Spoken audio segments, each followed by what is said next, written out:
Welcome to another edition of How to Build Lifetime Cash Flow Through Real Estate Investing. I'm Rod Khleif, and I am absolutely thrilled you're here. And I know you're going to get tremendous value from the rock star that we're interviewing today, who happens to be the CEO of Rockstar Capital. His name is Robert Martinez, and his company, he's the CEO, has 3,699 units in 21 communities. And they've got a lot of accolades regarding how they manage, and we're going to talk about that and some of the strategies he's used. But without further ado, welcome, my friend. Hey, Rod, thanks so much for the opportunity to be on your show. It is an absolute honor, and congratulations to you all your success. Oh, thank you, buddy. And likewise for sure. So, let's start out like I start out most interviews, just telling people how you got from, because you weren't born with 3,699 doors. No. Talk about a little bit about your life cycle in this business, how you got started and how you got to where the success that you enjoy right now.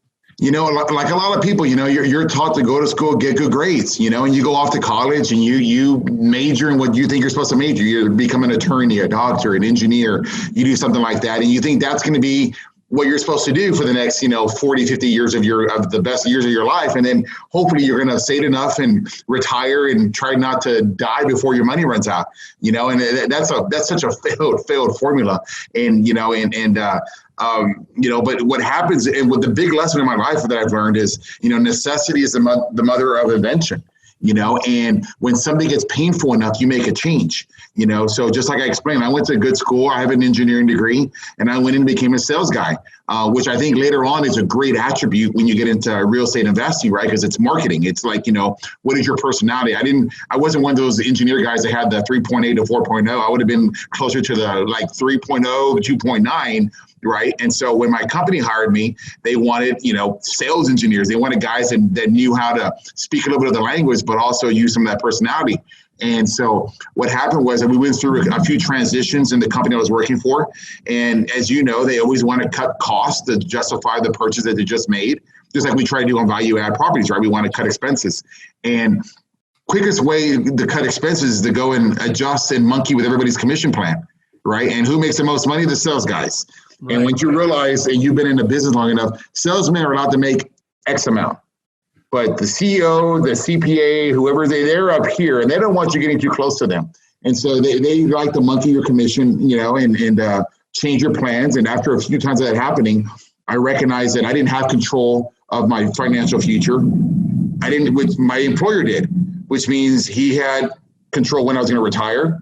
Along that path, he had control of the kind of school my kids were going to go to, whether I wanted to send them to private or public, the kind of house I was going to have, the lifestyle, my vacations.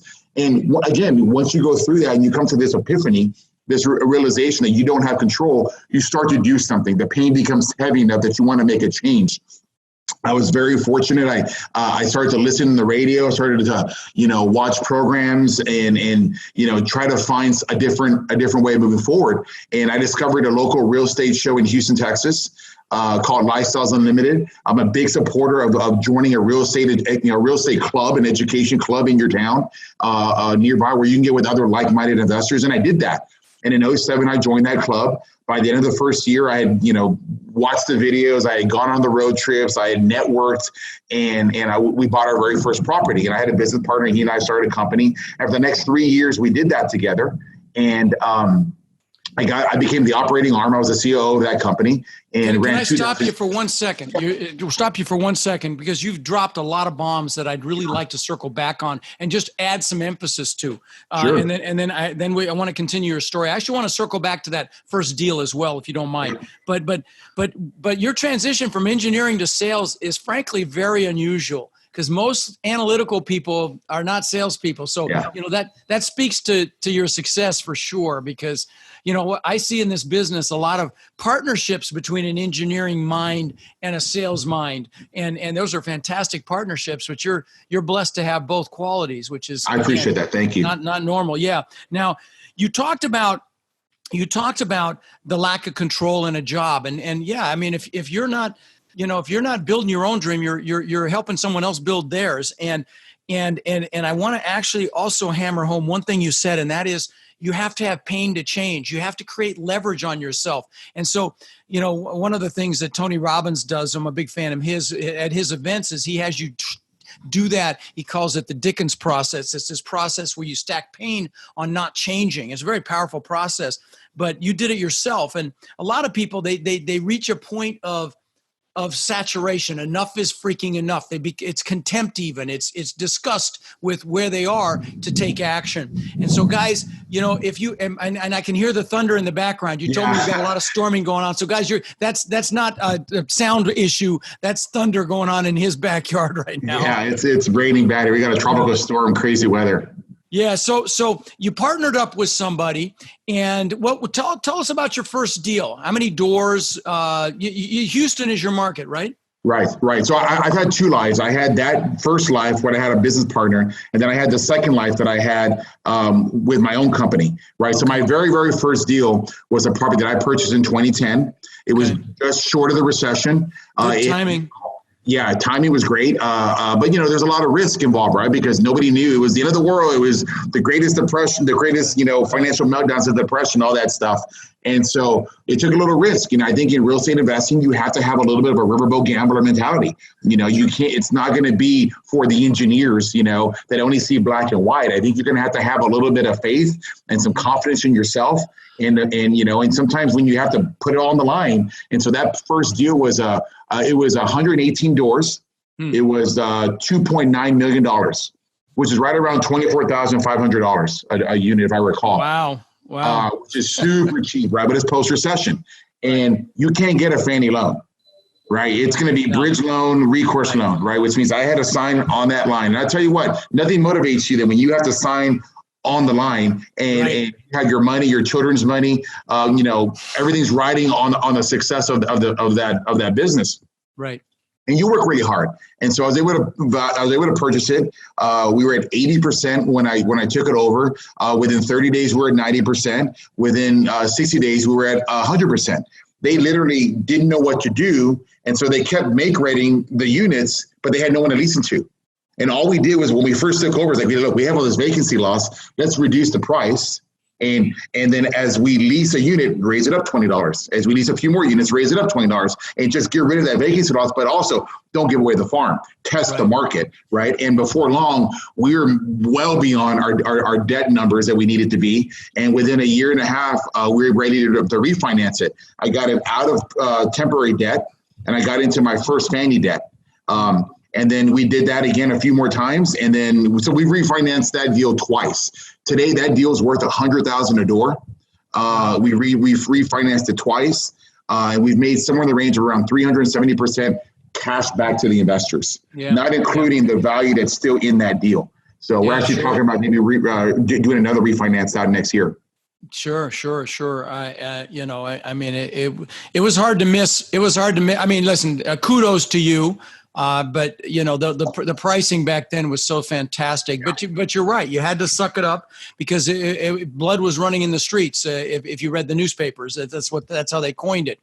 Now I know you've raised in excess of $91 million for your deals. You do syndications. You've got a lot of deals going. But before we started recording, you started talking about the influence that you've been getting from some of the big thought leaders, not thought leaders, but people that everyone knows, Gary Vee and Grant Cardone. Can you speak to some of the things that you've learned about enhancing your business through those two gentlemen? Right. So I feel I'm a good operator and I'm a good natural operator. I think my sales background helps me a lot. I've got a little bit of marketing, but I didn't know how innovative that I was. I got started watching out Grant videos, but then I really got enamored with Gary. Gary is just, as you know, is just a whole nother animal. Just like the guy's literally moving all the time. But one time he said something that really caught my attention. He said, you have to try to put yourself out of business or somebody else puts you out of business. And that made so much sense to me. And it's like become like this internal theme and motto inside me. And so with that, it stems the innovative juices. And I learned a lot with him. I went to his 4D event, which is, for small business people. I've had a chance to visit with him in person for 30 minutes. I brought my whole team up to New York. But what I learned was storytelling and through the use of video. You've got to use video to storytell. And if you just give me a minute to elaborate on that, with that came reputation management. Nobody shows up on a Saturday morning anymore to rent an apartment with a rent.com book or apartment guide book, they find you during the week. And they're going to go through not just 10, but like 100 different places, right? And they're going to start first with reviews, which makes sense. You don't go to Best Buy and know what TV to buy. You ask the sales guy, hey, which one is the one everybody buying? When you go to Amazon, you know which one to buy? No, you read the reviews and you go to pricing, right? But it all starts with the reviews. Well, what do those reviews say? I remember back when I got started, I didn't pay attention to that stuff. You know, I was like, no, I was almost like an ostrich in the sand. I ignored the negative reviews. I acted as if they weren't there. But as the use of smartphones and the internet came more and more widespread, you know, people are really voicing their opinions, and you have to control the message. And so I thought really quickly, well, why are they upset, right? And it makes you think, like, is everybody upset? No, it's not everybody. It's just that one person. And why are they upset? Probably because they're not paying their rent, and now you're forcing them to pay their rent, or they're bringing up issues in the past. But it all has to do with finances, right? But what are all the good reviews? Every time somebody rents an apartment with you and they lease and they move in, aren't they happy? Right. Every time somebody renews, aren't they happy? So why aren't you asking for that review? So we're trying to learn to drown out the noise, right? But through the use of drowning out the noise and video storytelling, we're able to tell what it's like to live at our properties through the use of video. And so come Saturday, when they show up on Saturday, the deal's done. You know, they're ready to lease. All they got to do is make sure that it matches up to what they see, to what they saw online. So that's what I learned from Gary. Gary was great. Yeah, that's huge. Let me put an exclamation mark on that. And you know, so those of you that are operators right now, I know there's a lot of listening that haven't done a deal yet, but those of you that are operators right now that have a property, you've got to be checking what's happening online as far as reviews, and frankly, proactively looking on a regular basis or having alerts in place so that when you get a negative one, not only do you try to get positive ones to drown those out, but you actually respond. Okay. And you say, well, you know, this is what we believe happened, you know, happy to help you, you know, please contact our office because we had not heard from you, or whatever, you know, the story is, whatever the situation is. But the key is to be proactive. Wouldn't you agree? And absolutely. Yeah. You know, and you know, even at the scale that we're at, we got, you know, just under 3,700 doors. I've got a company that we use that monitors all of our reviews. And I get a daily summary. I don't care if it's Google, Facebook, Instagram, wherever it's on. If there's a review platform, we get that. And me and the rest of my corporate team, which is at 10 other people, we each get this email every day. So everybody knows that I see that review and I read them. I skip the 5 stars and I look for the 3 stars. I look for the 2 stars, the 1 stars, and I send it back to everybody. And I say, hey, what is this about? What's going on? You know, and now they're trying to contact me like on LinkedIn or something like that. Right? Like, whoa, now you got a LinkedIn guy here. Like, that's even more, you know, pressure. Who is this person, right? It's not your typical Google review or apartmentratings.com review or Facebook. It's somebody with a higher, so we even pay even more attention. But the thing is that you just want to pay attention, right? I think we all want to do a good job, but education and awareness is everything. And if you know that there's a problem, you'll try to fix it. Yeah, and you know, like we've bought 1,000 doors in the last short while, like 6 months. And, you know, we've had to rebrand a couple of them and change the name because, you know, that hadn't been paid attention to and it was all negative. Okay. Yeah. You can't start from completely underwater. So at that point you change the name and you rebrand, but no, very sound advice. Now talk about the storytelling a little bit, drill down on, give us an example of what you might do in a video and with some little micro down a little bit. Well, for sure. You know, you want to show what it's like to live at your property. So separate yourself from the noise. Anything you do is going to separate yourself. So show resident testimonials, show the amenities, do a walkthrough, do a drone. I mean, it's like we have 3D floor plans. We have interactive video. We have what we call the VLC. It's a virtual leasing center. They can literally put on goggles and they can immerse themselves what it's like. You can do it from home. Or you can do it there in person. So when the weather's like this and they make the trek out to your property, we can still tour the property because they can put on those goggles or they can see it. So you want to make it as easy to understand what it's like because many people now are moving from across the country and they sometimes don't even have the chance to see your property. But if you don't have a way for them to see who you are, then they're going to skip you. Right. So this goes back to what Gary said, find a way to put yourself out of business before someone else does. That's what happened.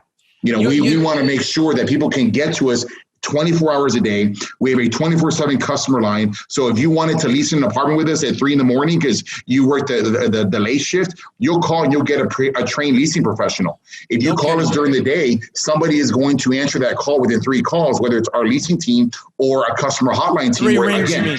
Three rings, excuse me. 3 rings. So if my team is busy talking to you and we don't want to interrupt the conversation, the momentum, that phone's going to get picked up. Again, 24/7 by a trained leasing professional. You want to make it easy to lease with you.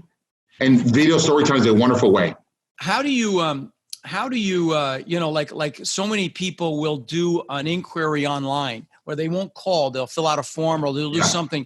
What is your, because this is one of the questions we ask property management companies, what their response time is. And it's one of the stock questions that we ask. I'm just curious, by the way, do you use third-party property manager or do you manage in-house?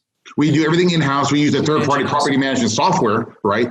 Like a Real Page or those kind of groups like that. But, we do everything in-house. We do it in-house. All of our properties. So what is your standard operating procedure for when you get an internet need and the response time to get back? Because, if they send something to you, they're instantly going to the next one unless they hear back. Yes. The deadline is 24 hours, right? And I get it. Funny, I got an email on this yesterday from my marketing director saying, hey, these properties are above the 30% number, meaning that 30% of their leads aren't getting answered within 24 hours. We pay a lot of money for those leads. We do a lot of research, whether it's through a third party or our own generation, right? Through our websites, through the video promotion, through our sponsored ads on Facebook. That lead's expensive. So we make sure that our teams, and there's somebody watching, you got to have a set of eyes, 40 hours that are paying attention to those leads. If it's important enough to you, you'll take it out of your pocket to make sure somebody's watching it. But I would even argue that it should be faster than that, frankly. Sure. But let me ask you this, because I know you've got, you were involved in a study of over 100,000 communities nationally, and 4 of your communities ranked in the top 1% out of 100,000 communities. So I want to drill down on that. Which is kudos. That's really impressive. Thank you. I want to drill down on some of the things that you do to make your communities real communities. Can you speak to some of the things you do that people may or may not know? Well, number one, you got to have an active owner. It's just the property is a representation of you. It's your reputation. Right? Which means reputation management. And the way my property looks is how I feel, my standards, my quality, what's acceptable, what's not acceptable to me. So I think it starts at the top and then it flows its way down. As I mentioned before, we use a company called J. Turner Research, big national company. They're the ones that monitor every single reviews. They have what they're called their Aura rankings. They're, I forgot what the O and the R stands for, but their assessment of all your reviews, and they monitor Facebook, Google, apartment ratings, every platform. And then again, I get a daily summary every single night of where that's at. If you're paying attention, you're going to do something. It only makes sense by the end of the year, some of your properties are going to do really well. Our best properties ranked 39th in the country in reputation management out of 101,000 communities surveyed. In fact, that property just won the National Property of the Year at the National Apartment Association Award because we're paying attention. So I want to, sorry, I was asking the question a little differently. What do you do at the community level? What do you do at the, your on-site team? What do they do to make sure, before it ever gets to an online review, what do they do to create raving fans out of your residents? It's all about the introduction and when they move in. It's all about that. The first impressions are everything. So how is that unit presented to them? Was the make ready proper, right? Was there spillage of paint? Did you not take care of pest control and they saw a roach the first day they moved in? You've got to take care of them, but they have to have a voice. Give them a voice. So that interaction between the manager or the assistant manager and the resident is so key. Right. And we make it we're very good about making sure that our people walk that unit because, again, impressions are everything. Then once they live there, what is it like to be there? Well, we spend a lot of money on amenities to make sure that the amenities on the property are what's required. All of our properties have a pet park. All of our properties have a pavilion and an outdoor barbecue grill area. Some of our properties have other amenities, right? But we want to create as many community building events that's what I was looking for.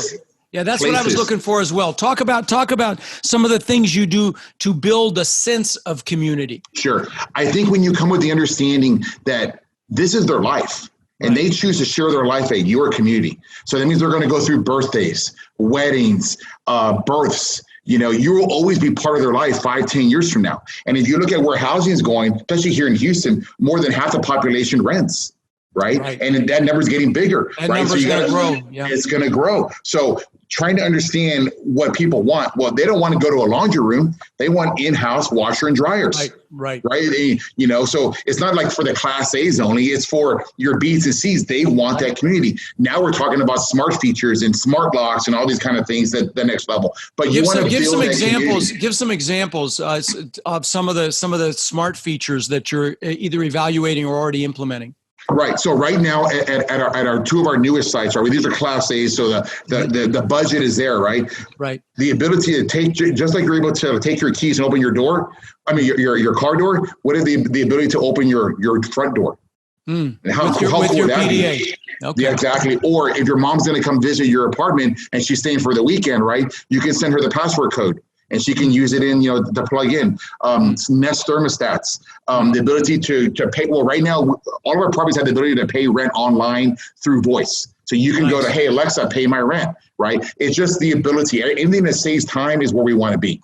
Very cool. Have you installed the FedEx boxes in all your communities so your management team doesn't have to deal with all the packages coming in? That has not happened yet. I've visited communities where I see that, and it's actually pretty cool. I've actually surveyed my communities, and for a reason, and I don't understand why we're against the norm, but they're saying packages isn't an issue yet, which I'm shocked. But I've been at other communities where, like here where I live, they don't have that, but they deliver the package to my front door every day. Oh, right? To your front door. Yeah. To my front door. In a lot of the communities, of course, it ends up in the leasing office, and I've seen stacks and stacks of this stuff. So I was just curious. Okay. Yeah. So also, Ron? Yes. No, I'm sorry. I lost connection for a second. Oh, okay. No problem. We talked before we started recording about one of the secrets to your success is the size of your communities. Can you speak to that a little bit as well? It's really interesting. When I was early on in my career, I thought the smaller count, the better. Because if I could eliminate any middleman between the property manager and the resident, that was good. Because if I have an issue, I go straight to you. You probably want to, if I've hired right, you want to fix my issue. Mm-hmm. I saw that at our larger sites when I was a little earlier in my career, had the occupancy issues, had the turnover issues, right? Because there's too many people in the loop between the resident and the manager. As I've evolved, and those properties were really good, right? Those early ones, they're 100 unit, 150 unit, 118 units. But because I was putting my own personal effort into it every single day, I was basically another person paying attention. As you grow, you can't do that. You can't have 20 properties and be at every single site. So you need to have the budget to be able to hire somebody closer to your standards, closer to what your expectations are. That doesn't happen when you have 50 units or 100 units. You need to have 300 units. And even at 300 units, if you got Class C rents, right, you're gonna get a Class C manager at 300 units. But Class B rent, you get another $100, $200 on the average rent number. Class A rent, you can go get you a $80, $90, $100,000 a year type person who has higher standards, right? So units is very important. Bigger is better. And I didn't believe better, but it is better. I recognize that because it's not just staff. You have a bigger marketing budget. If you want to do $1,000 ad on Facebook or wherever, $1,000 on a 100-unit property is a bigger percentage than it is on a 300-unit property, right? So it gives you more options. Sure. Good. Let me ask you this. I like to ask this question, especially someone of your stature. If you could go back and give your 20-year-old self some advice about this business, with what you know, what might you tell your 20-year-old self? Go a little faster. Go a little faster. My first year, I bought one deal a year for the first 3 or 4 years of our growth. It wasn't until later that I recognized, man, we're really good at this. Man, we have these achievements, and I can not only be doing better myself, but better for my team. Because obviously, as we grow, they're going to grow. I can pay them more. We can we can grow together. And I think that would be the biggest one is that, but why? Why didn't I grow? Because I wasn't confident in myself. Yeah. I think you need to find that confidence, and I think you need to jump into the pool and learn it. And once you figure out, push yourself, right? Because it's only getting more expensive. We talked about it, $24,000 a door. I mean, that's not. That's not those days are gone. Will they come back? Very possibly, but they're gone for now. So let me ask you this: throughout your career, people think that it's all roses the whole way. Talk about a time you got your butt kicked, like a doozy. Talk about one of those. Well, you know what? The biggest your successes in the future come from your mistakes in the past. Yeah, your setbacks. So it's okay to have those setbacks, just to learn from it. This goes back to what I learned with the bigger is better. We did not have any Class A properties at this point. This is 2015, and oil was crazy in Houston. Oil was like, near $100 a barrel. Jobs are left and right. We were growing at a pace of 110,000 jobs a year for the past 3 years. I'm like, you know what? I'm going to kick it up a notch. I'm going to go buy a Class A. I'm going to see if our business model will work in the Class A. And I've learned that it truly doesn't. You got to adjust the model differently. But that B and C model doesn't work in the Class A because there's too much turnover. But at that time, there was so much new construction going on in Houston. I limped in with a 51-unit deal. And I was in downtown, midtown area, going up against 400 unit, 500 unit communities that have theater rooms, spa-like amenities, and I'm like, you know what? It's okay. I'm going to be the low-cost provider. Their rents are $1,800 to $2,000. I'm at $1,200, $1,300. It's okay. I'll manage this like I have. It's only 51 units, so I'll limit my exposure. It was over I think it was $118,000 a door at that time. At that time, the most expensive property I had was maybe $60 a door. So it was a big jump. It was a stretch, yeah. It was a stretch. Right. And what happened was the market tanked. Oh. And when in underwriting was 100, the day we closed at 60. By Christmas of that year, oil was $30 a barrel. With jobs, and so as you have all this construction going on, everybody is trying to lease up. Everybody discounting concession, and you just eat everybody below you. And I got caught in a situation where I didn't have enough units to be able to have enough options. But again, necessity is the mother of invention. That property was our very first website. This is back in, 2015, I think is when 2015. I learned websites. I learned SEO. I learned Facebook sponsored ads. I learned reputation management. That was the first property we ever had that ranked in the top 1%. Why? Because we had to. We had no choice.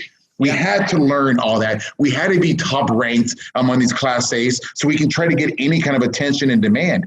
And, that was not the big ROI winner in our portfolio. In fact, I think we only made like maybe 9% annualized 7% per year for 4 years of ownership, 3 years of ownership.